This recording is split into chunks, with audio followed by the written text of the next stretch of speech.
G'day gut gang, I wanted to bring you along while I make this chicken carcass broth. So normally when I'm making my chicken stock or broth, I will use a whole chicken, or I will use chicken drumsticks, chicken wings, and chicken feet. But this is all I've currently got, is just a chicken carcass from the health food store, organic, free range. So I'm gonna show you how I make stock using this. Now, if you're new to my journey or you didn't follow my 30-day series, stock, chicken stock, beef stock, whatever stock, meat stock, which is bone broth cooked for a shorter period of time, is the cornerstone of any legitimate gut healing diet.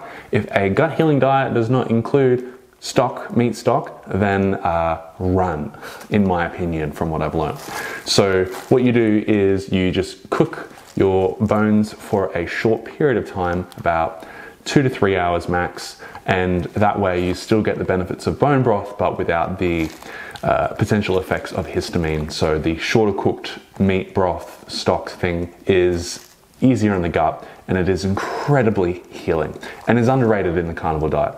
People should be having more of this, talking more about this. Everyone just focuses on cutting stuff out, only eating meat, animal products. Everyone should be drinking meat stock, especially if you've got autoimmune issues, gut issues. Anyway, let's jump into it. As you can see, it's about 11 bucks for half a kilo, or 20 bucks a kilo. So it's not cheap just for the frames. It's good that it's being used, instead of just being chucked out. But this is one of the reasons you were better off using a whole chook, because then you also get the meat at the end of it as well. And then you can chuck in chicken feet, etc.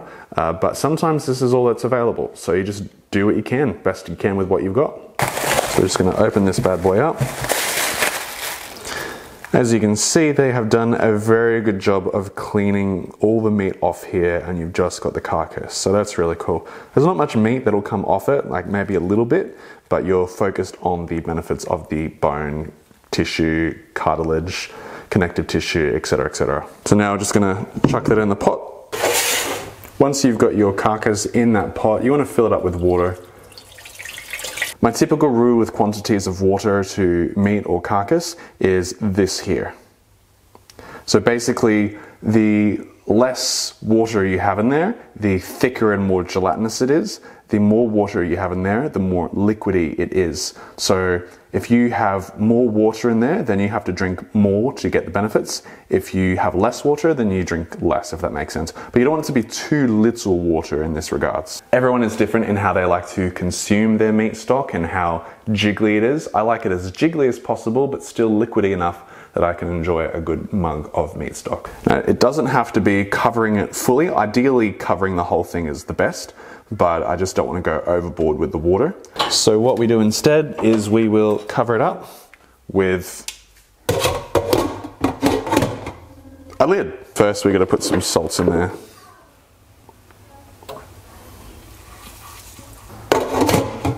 So you just want to bring it to a boil and then let it simmer for probably about 2 hours. Set the timer and we're good.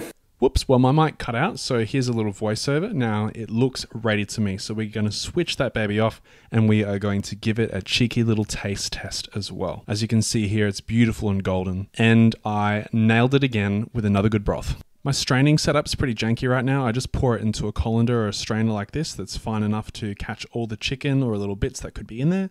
You can eat the meat that's left over in the carcass, but there's not enough for a full meal. Now you want to pour it into a glass container to store it. The key with meat stocks and storing it in the fridge is you want to keep 24 hours max worth in the fridge, because after that, the histamines just start to go up. So if you're not going to use it within the first 24 hours, I definitely recommend freezing it.